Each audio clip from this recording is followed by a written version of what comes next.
Okay, I'm just going to show you here a couple of differences in threads and just how to use that whip finish tool.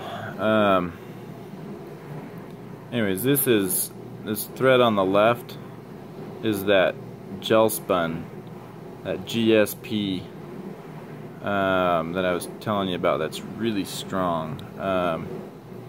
That is, yeah, that is hands down the best thread for tying those glow bug patterns or anything that you want to seriously put a lot of pressure on and not be worried about it breaking.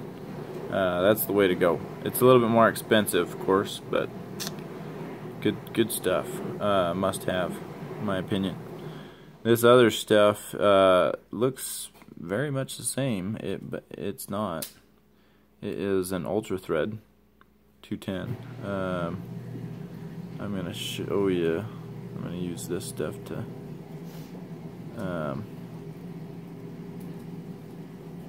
hopefully it'll show up on the camera anyways, how to use that whip finish tool. See if I can get the darn thread out of there.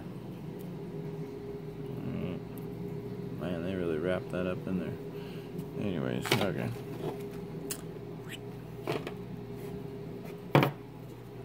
This is your bobbin, in case you come to getting around to one at some point.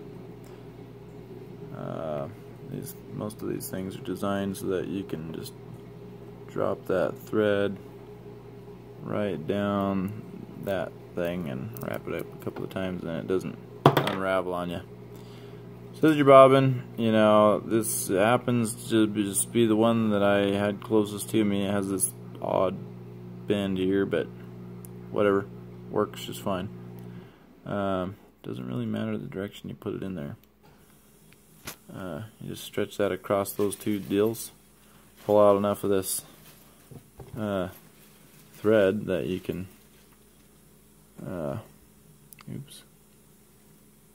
get that going through the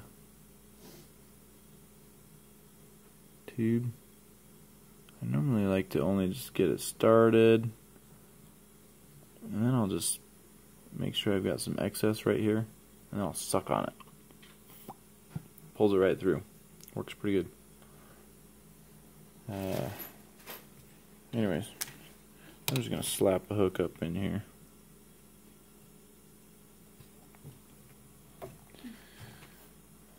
Slap some thread on that thing.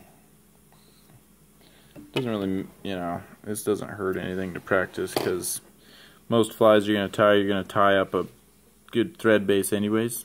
So, I mean, if you're just slapping some thread on there and tying it off, you know, that's work to do next time, I suppose. Anyway, so I'm going to pull, again, I can't really see my screen, so hopefully you can see this. Here's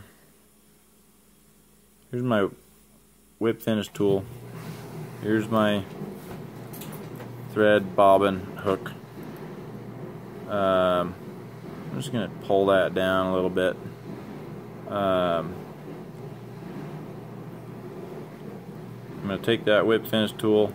I'm going to grab it up here to begin with. So then I'm going to catch this hook into that thread just like that. Wrap this around this back end. And then I'm going to slide my hand down to where, you know, I'm on that swivelly part. Then I'm going to make, you know, a little triangle here. And just pull that corner of the triangle down onto the hook right there and just start wrapping. And then you drop it, you know, fingers up here, wrap around the backside, bring that triangle there. I do try and keep this piece of the line in the front of the hook. Sometimes you can end up getting that thing wrapping around the whole hook and doing weird stuff. So I do try and keep it in front. But anyways, it's worth practicing, because initially is a little different, I suppose, if you've never done it before. I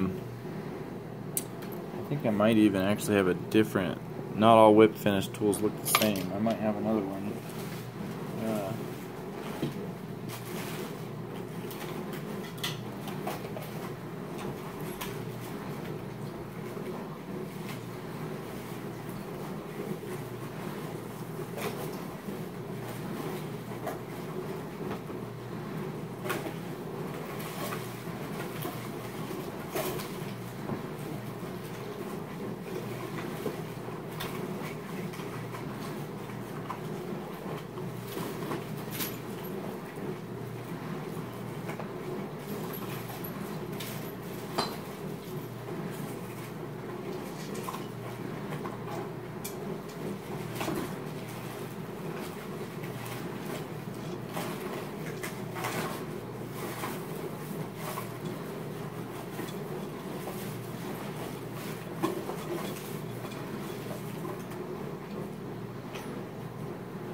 Well, I'm pretty sure I have another one, I just don't know where it is.